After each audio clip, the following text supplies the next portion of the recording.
ಬೆಂಗಳೂರು ಮೈಸೂರು ನಡುವೆ 4 ಟ್ರ್ಯಾಕ್ಗಳು. ಬೆಂಗಳೂರು ಕೋಲಾರ ಹೊಸ ನೇರ ರೈಲು ಮಾರ್ಗಕ್ಕೆ ವಿ ಸೋಮಣ್ಣ ಅವರ ಕಾರ್ಯಯೋಜನೆ. ಕೇಂದ್ರ ರೈಲ್ವೆ ಖಾತೆ ರಾಜ್ಯ ಸಚಿವರಾಗಿರುವಂತಹ ವಿ ಸೋಮಣ್ಣ ಅವರು ರಾಮನಗರದಲ್ಲಿ ಒಡೆಯರ ಎಕ್ಸ್ಪ್ರೆಸ್ ನಿಲುಗಡೆಗೆ ಚಾಲನೆ ನೀಡಿದರು. ಬೆಂಗಳೂರು ಮೈಸೂರು ನಡುವೆ 4 ರೈಲ್ವೆ ಟ್ರ್ಯಾಕ್ ಹಾಗೂ ಹೊಸಕೋಟೆ ಮಾರ್ಗವಾಗಿ ಕೋಲಾರಕ್ಕೆ ಹೊಸ ರೈಲು ಮಾರ್ಗ ನಿರ್ಮಿಸುವಂತಹ ಯೋಜನೆ ರೂಪಿಸಲಾಗಿದೆ. ಶೀಘ್ರದಲ್ಲೇ ಬೆಂಗಳೂರು ಮಂಗಳೂರು ವಂದೇ ಭಾರತ್ ರೈಲು ಆರಂಭವಾಗಲಿದ್ದು 2 ತಿಂಗಳಿಗೆ 100% ಅಷ್ಟು ರೈಲುಗಳು ವಿದ್ಯುದೀಕರಣ ಪೂರ್ಣಗೊಳ್ಳಲಿದೆ ಎಂದು, ಇದ್ರ ಜೊತೆಗೇನೆ ನಮ್ಮ ರಾಮನಗರ ಚನ್ನಪಟ್ಟಣ ನಿಲ್ದಾಣಗಳು ಮೇಲ್ದರ್ಜೆಗೇರಲಿದೆ ಎಂದು ಕೂಡ ಸಚಿವರು ತಿಳಿಸಿದ್ದಾರೆ. ಸಚಿವರು ಏನ್ ಹೇಳ್ತಾ ಇದ್ದಾರೆ ಬನ್ನಿ ಇವತ್ತಿನ ವಿಡಿಯೋದಲ್ಲಿ ಸಂಪೂರ್ಣವಾಗಿ ತಿಳ್ಕೊಂಬೋಣ. Hi friends, welcome back to ಐ5 ಕ್ಯಾಂಡ್ ಚಾನಲ್. ನಾನು ನಿಮ್ಮ ವಿಕೆ. ಸ್ನೇಹಿತರೆ, ಬೆಂಗಳೂರು ಮೈಸೂರು ನಡುವೆ 4 ರೈಲ್ವೆ ಟ್ರ್ಯಾಕ್ಗಳು ಮತ್ತು ಬೆಂಗಳೂರಿನಿಂದ ಹೊಸಕೋಟೆ ಮಾರ್ಗವಾಗಿ ಕೋಲಾರಕ್ಕೆ ಹೊಸ ರೈಲು ಮಾರ್ಗಕ್ಕೆ ಕಾರ್ಯಯೋಜನೆಗಳನ್ನು ರೂಪಿಸಲಾಗಿದೆ ಎಂದು ಕೇಂದ್ರ ರೈಲ್ವೆ ಸಚಿವರು ಈಗಾಗಲೇ ಮಾಹಿತಿ ಕೂಡ ನೀಡಿದ್ದಾರೆ. ರಾಮನಗರದ ರೈಲು ನಿಲ್ದಾಣಗಳಲ್ಲಿ ಕೆಎಸ್ಆರ್ ಬೆಂಗಳೂರು ಮೈಸೂರು ಒಡೆಯನ್ ಎಕ್ಸ್ಪ್ರೆಸ್ ರೈಲು ನಿಲುಗಡೆಗೆ ಹಸಿರು ನಿಶಾನೆ ತೋರಿ ಮಾತನಾಡಿದಂತ ಅವರು,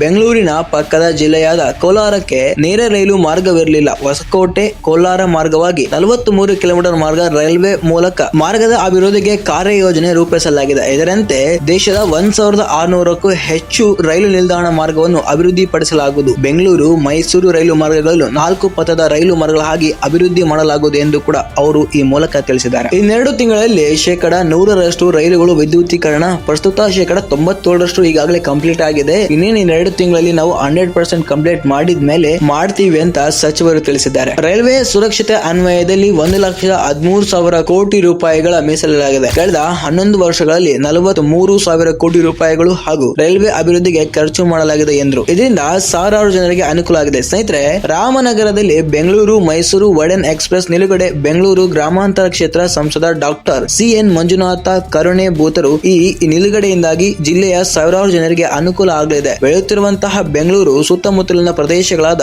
ರಾಮನಗರ, ಕೋಲಾರ, ತುಮಕೂರುಗಳಿಗೆ ಆಸರೆಯಾಗಲಿದೆ ಕೂಡ ಎಂದರು. ಇನ್ನು ಕಾಮಗಾರಿಗಳಿಗೆ 700ಕ್ಕೂ ಹೆಚ್ಚು ಕೋಟಿ ಮೀಸಲು. ನೋಡಿ, ಸಾರ್ವಜನಿಕರ ಸುಗಮ ಸಂಚಾರಕ್ಕಾಗಿ ರೈಲು ಹಳಿಗಳ ಬಳಿ ಮೇಲ್ಸೇತುವೆ, ಕೆಳ ಸೇತುವೆ ನಿರ್ಮಾಣಗಳು ಕಾಮಗಾರಿಯನ್ನು ಕೈಗೆತ್ತಲಾಗ್ತಾ ಇದೆ. ಅದರಂತೆ ರಾಜ್ಯದ 64 ಮೇಲ್ಸೇತುವೆಗಳು, ಕೆಳ ಸೇತುವೆ ನಿರ್ಮಾಣಕ್ಕೆ 2,900 ಕೋಟಿ ರೂಪಾಯಿಗಳು ವಿನಿಯೋಗಗೊಳ್ಳಲಿದೆ ಎಂದು ಸಚಿವರು ಈ ಮೂಲಕ ತಿಳಿಸಿದ್ದಾರೆ. ಪ್ರತಿ ವರ್ಷ ಕೇಂದ್ರದ ಆಯವ್ಯಯದಲ್ಲಿ ಕರ್ನಾಟಕ ರಾಜ್ಯ ರೈಲ್ವೆ ಅಭಿವೃದ್ಧಿ ಕಾಮಗಾರಿಗಳಿಗೆ 70% ಅಂದ್ರೆ 700ಕ್ಕೂ ಹೆಚ್ಚು ಕೋಟಿಗಳು ಮೀಸಲಿಡಲಾಗಿದೆ ಎಂದು ಕೂಡ ತಿಳಿಸಿದರು. ಸ್ನೇಹಿತರೆ, ರೈಲ್ವೆ ಬಜೆಟ್ ಅನ್ನು ಸಾಮಾನ್ಯ ಬಜೆಟ್ ಜೊತೆ ವಿಲೀನಗೊಳಿಸಿದಿಂದಾಗಿ ರೈಲ್ವೆ ಇಲಾಖೆಗೆ ಹೆಚ್ಚು ಅನುದಾನ ನಿಗದಿಗೊಳಿಸಲಾಗಿದೆ.